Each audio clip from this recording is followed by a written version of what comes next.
نے جو مالی قربانی دی اس کا تذکرہ سن لے۔ 3 مرتبہ حضرت صدیق اکبر رضی اللہ تعالیٰ عنہ نے اپنا سارا مال دین کے لیے قربان کیا۔ 3 مرتبہ، 1 مرتبہ جب اسلام لائے، دوسری مرتبہ جب ہجرت فرمائی، اور تیسری مرتبہ غزوہ تبوک کے موقع پر۔ جب اسلام لائے تو آپ کے پاس جمع شدہ پونجی تھی، آپ کے پاس جو سیونگ تھی وہ آپ نے دین پر قربان کی۔ وہ اس طرح سے کہ کئی غلام تھے جو مسلمان ہو گئے تھے اور ان کے جو مالک تھے، ان کے جو آقا تھے، وہ اسلام نہیں لائے تھے، تو ان کے جو مالک آقا تھے وہ اپنے غلاموں کو مارتے تھے تاکہ ان کو دین سے ہٹائیں، ان کو دین سے برگشتہ کریں۔ تو حضرت صدیق اکبر رضی اللہ عنہ کو جب پتہ چلتا کہ فلاں غلام اسلام لایا ہے اور اس کے جو باس ہے وہ اس کو سزا دے رہے اس لیے کہ وہ اسلام کیوں لایا ہے، تو آپ جاتے ان کے پاس، جتنا مال وہ مانگتے اتنا دے کے اس غلام کو خرید کر ان سے آزاد کرواتے اور اللہ کے نام پر یہ صدقہ جاریہ کر دیتے۔ ان میں حضرت عامر بن فہیرہ تھے، ان میں ایک عورت زنیرہ تھی، ان میں حضرت بلال حبشی رضی اللہ تعالیٰ عنہ بھی تھے، مؤذن مصطفیٰ صلی اللہ علیہ وسلم۔ ان کو بھی حضرت صدیق اکبر نے خریدا۔ ان کا جو مالک تھا امیہ ابن خلف، وہ دشمن تھا حضور صلی اللہ علیہ وسلم کا۔ جب حضرت بلال حبشی ایمان لائے تو وہ ان کو مارتا تھا، ستاتا تھا اور تپتی ہوئی ریت پر لٹا دیتا تھا، سینے کے اوپر ایک بڑی پتھر کی سل رکھ دیتا تھا کہ ہلنے نہ پائے۔ ان کا جسم کا چمڑا پگھل جاتا تھا اور وہ کہتا تھا کہ تجھے نہیں چھوڑوں گا جب تک کہ تو دین نہیں چھوڑے گا، جب تک تو کلمہ نہیں چھوڑے گا۔ تو وہ یہی جواب دیتے تھے کہ تو جان نکال سکتا ہے میرے جسم سے، لیکن میرے دل سے ایمان نہیں نکال سکتا، میں کلمہ نہیں چھوڑ سکتا۔ تو جب حضرت ابوبکر صدیق رضی اللہ تعالیٰ عنہ کو معلوم ہوا کہ اس کا ظلم و ستم یہاں تک پہنچا ہے، تو آپ نے جا کر حضرت بلال حبشی کو خریدا اور جتنا پیسہ اس نے مانگا، آپ نے فرمایا تو کیا مانگتا ہے؟ اس نے کہا کہ اتنا پیسہ دے دو، اور دوسرا تمہارا ایک غلام ہے جو عربی النسل ہے، جو عربی بولتا ہے، خوبصورت ہے، ہنر مند ہے، وہ مجھے دے دو، اور یہ جو کہ حبشی ہے جس کا رنگ بھی کالا ہے، ہنر بھی نہیں جانتا ہے، یہ تم لے لو اور ساتھ میں اتنے پیسے بھی دو۔ آپ نے فرمایا مجھے بالکل منظور ہے۔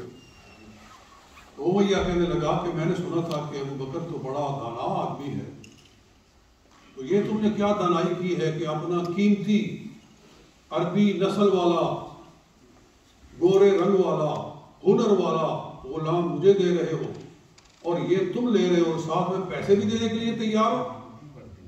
تو ارشاد فرمایا کہ بھیا تو نہیں جانتا کہ بلال کی قدر و قیمت اللہ اور اس کے رسول کے نزدیک کتنی بڑی ہے۔ تو خریدا اور رسول پاک کے پاس حاضر کر دیا۔ تو اللہ تعالیٰ کو جناب ابوبکر صدیق کی یہ قربانی بلال جیسے شخص کو خرید کر آزاد کرنا اتنی پسند آئی کہ حضرت ابوبکر صدیق کی فضیلت میں اللہ تعالیٰ نے پوری سورۃ اللیل کو نازل فرمایا۔ سورہ واللیل اذا یغشی والنہار اذا تجلی وما خلق الذکر والانثی ان سعیکم لشتی فاما من اعطی واتقی وصدق بالحسنی فسنیسرہ للیسری۔ یہ لمبی صورت ہے، اس کا ایک ایک لفظ اور اس کا ایک ایک جملہ اور اس کی ایک ایک آیت اللہ تعالیٰ نے صدیق اکبر کی شان میں نازل فرمائی۔ اس لیے بعض علماء نے اس کا نام ہی رکھا ہے سورۃ ابوبکر صدیق۔ یہ ابوبکر صدیق کی صورت ہے۔ تو یہ اللہ تعالیٰ نے اس موقع پر نازل فرمائی جب انہوں نے حضرت بلال حبشی رضی اللہ تعالیٰ عنہ کو خرید کر آزاد کیا تھا۔ تو مطلب یہ ہے کہ انہوں نے اپنا سارا مال کسی طرح غلاموں کو خریدنے پر لگا دیا، سارا مال دین پر قربان کر دیا۔ بلکہ امام بغوی نے لکھا ہے اپنی تفسیر معالم التنزیل کے اندر کہ ان کا باپ ابو قحافہ وہ بعد میں اسلام لے آئے تھے فتح مکہ کے موقع پر، تو وہ کہنے لگے ابو بکر صدیق سے کہ تو نے اگر غلام ہی خریدنے ہیں تو کوئی طاقتور غلام خریدا کر، تاکہ کسی موقع پر تیرے کام آئیں گے، تیرا بھلا کریں گے۔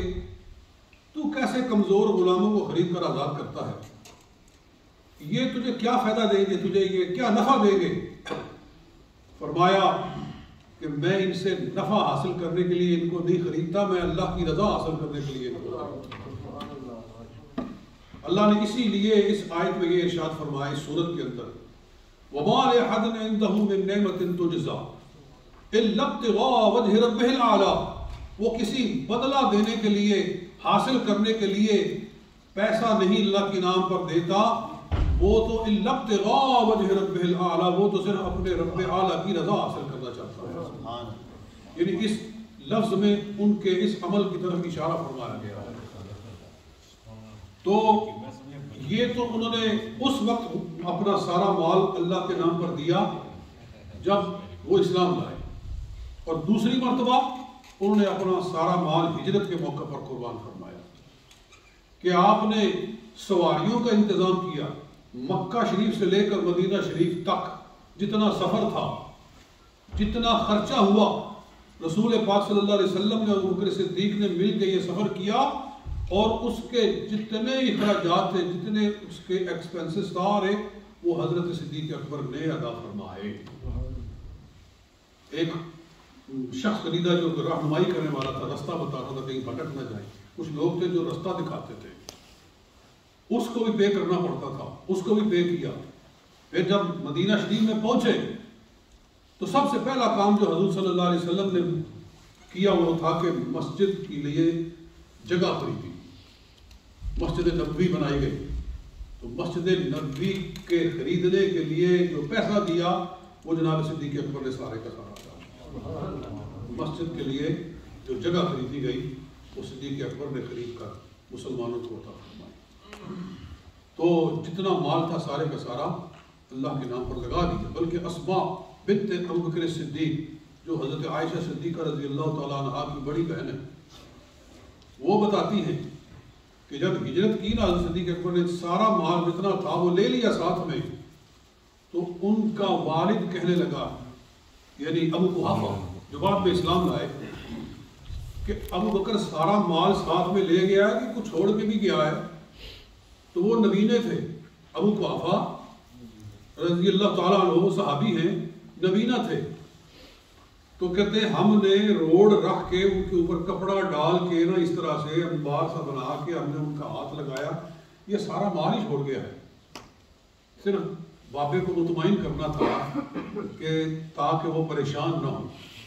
ان کو ہم نے اس طرح کر کے مطمئن کیا، لیکن حقیقت یہ تھی کہ صدیق اکبر اپنے گھر میں کچھ بھی چھوڑ کر نہیں گئے تھے، سب کچھ لے گئے تھے۔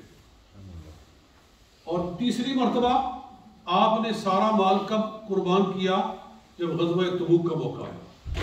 غزوہ تبوک کے موقع پر سرکار نے لوگوں سے کہا کہ دور کا سفر ہے، سواریاں چاہیے، اسلحہ چاہیے، کھانے پینے کے لیے رستے میں کھجورے، ستو، خشک چیزیں ساتھ لے کر جاتے تھے لوگ، وہ چاہیے۔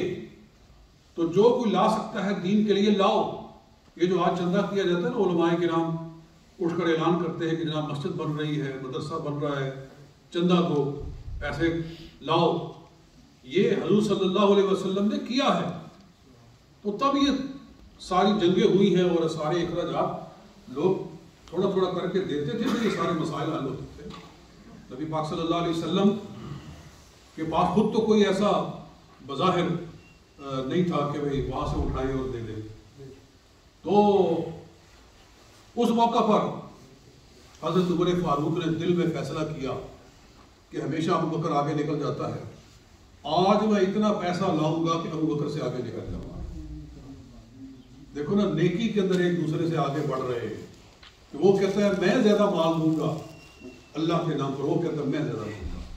فاستبقوا الخیرات، نیکیوں میں ایک دوسرے سے آگے بڑھو۔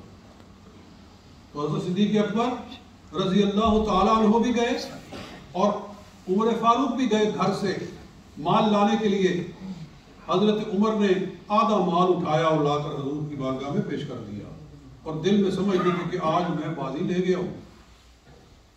حضور نے فرمایا ما ابقیتا لأہلک یا عمر، اے عمر تو اپنے گھر میں گھر والوں کے لیے کیا چھوڑ کر آیا ہے؟ عرض کیا کہ آدھا چھوڑا ہے اور آدھا لے آیا. حضور نے دعا فرمائی.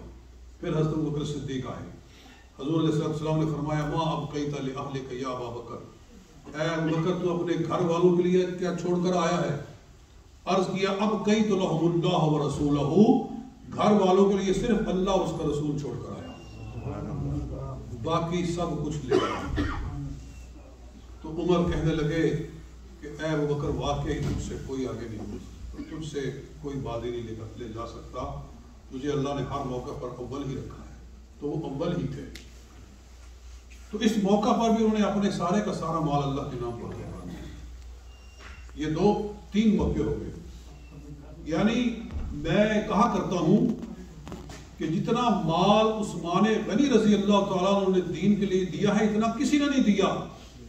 مگر یاد رکھو انہوں نے سارا مال نہیں دیا، ان کو اللہ نے بہت دیا تھا.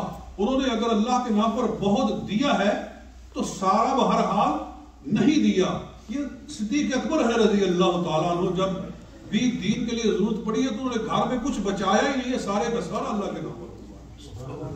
اس لیے وہ تمام صحابہ کرام سے افضل ہے. بلکہ اس امت کے اندر حضور صلی اللہ علیہ وسلم کے بعد سب سے افضل ہستی کون ہے؟ حضرت ابوبکر صدیق رضی اللہ تعالیٰ عنہ.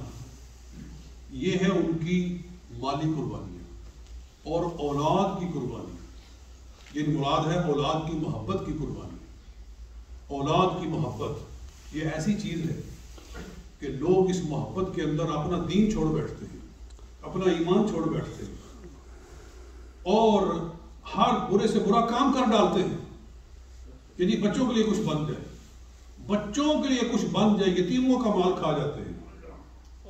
ایک شخص فوت ہوتا ہے، اپنے چھوٹے بچے یتیم چھوڑ کر جاتا ہے تو بھائی اس کے سارے مال پہ قبضہ کر لیتا ہے. اپنے بچوں کو کھلانے کے لیے یتیموں کا مال بھی کھانے سے لوگ باز نہیں آتے. یہ ہمارے معاشرے کے اندر ایسا ہوتا ہے اور شروع سے ہوتا آ رہا ہے. تو یہ اولاد کی محبت. مگر صدیق اکبر رضی اللہ تعالیٰ عنہ وہ ہیں جنہوں نے اولاد کی محبت کو بھی دین پر قربان کی. چنانچہ امام جلال الدین سیوطی نے تاریخ الخلفاء کے اندر لکھا ہے کہ آپ کا بیٹا ابو بکر عبد الرحمن جو اسلام لے آیا بعد میں، وہ صحابی ہیں. ایک دن کہنے لگے کہ ابا جان بدر کے میدان میں آپ مسلمانوں کی طرف سے تھے، میں کافروں کی طرف سے تھا اور ہم دونوں ایک دوسرے کے سامنے آ گئے تھے اور ایسا موقع تھا کہ آپ میری تلوار کے نیچے آ گئے تھے. اگر میں تلوار چلا دیتا تو میں گویا آپ کی زندگی ختم کر سکتا تھا، لیکن میرا ہاتھ کانپ گیا. میں نے کہا میرا باپ ہے، میں نے آپ کو جان بخشی کر دی اور باپ سمجھ کے میں نے اپنی تلوار کو پیچھے کر لیا. آپ نے ارشاد فرمایا صدیق اکبر نے واللہ لو احدثت لی لقطعت عنقک، اللہ کی قسم اگر تو میری تلوار کے نیچے آتا تو میں تیرے دو ٹکڑے کر کے رکھتا، اس لیے کہ تو میرے نبی کا دشمن بن کر آیا. اور پھر احد کے موقع پر یہ واقعہ ایک شیعہ مورخ نے لکھا ہے، مرزا محمد تقی سپہر ایرانی شیعہ ہے، اس کی کتاب ہے ناسخ التواریخ، میں نے ساری پڑھی ہے اور میں پورے حوالے جو ہے نا وہ انڈر لائن کیے ہوئے ہیں. تو وہ لکھتا ہے کہ احد کے میدان میں وہی عبد الرحمن حضرت صدیق اکبر کا بیٹا احد کے میدان میں تلوار لے کر نکلا اور کہنے لگا حل میں مبارک ہے، کوئی میرے مقابلے میں آئے. ابھی حضور نے کسی کو اشارہ نہیں کیا کہ جاؤ اس کا مقابلہ کرو، حضرت علی کو یا کسی کو بھی. صدیق اکبر خود تلوار لے کر اٹھے اور اپنے بیٹے کے مقابلے میں جا کر کھڑے ہو گئے. حضور نے بلا لیا، فرمایا ابو بکر ہمیں تیری بہت ضرورت ہے. تو یہ صدیق اکبر ہے رضی اللہ تعالیٰ عنہ کہ جان قربان ہے دین کے لیے، مال قربان ہے دین کے لیے، اولاد قربان قربان کرنے پر تیار ہے دین کے لیے. دین کی اتنی قدر و قیمت ہے, دین کی اہمیت. تو یہی ہم کہتے ہیں کہ دین کے لیے یہ اللہ نے سارا کچھ اللہ تعالیٰ نے دیا ہے, اور اگر اس کے دین کو ہمارے مال کی ضرورت ہے تو مال دینا چاہیے. دین کو اگر ہماری جان کی ضرورت ہے تو جان دینی چاہیے. یہ جان اللہ نے دی ہوئی ہے, جان دی ہوئی اس کی تھی. حق تو یہ ہے کہ حق ادا نہ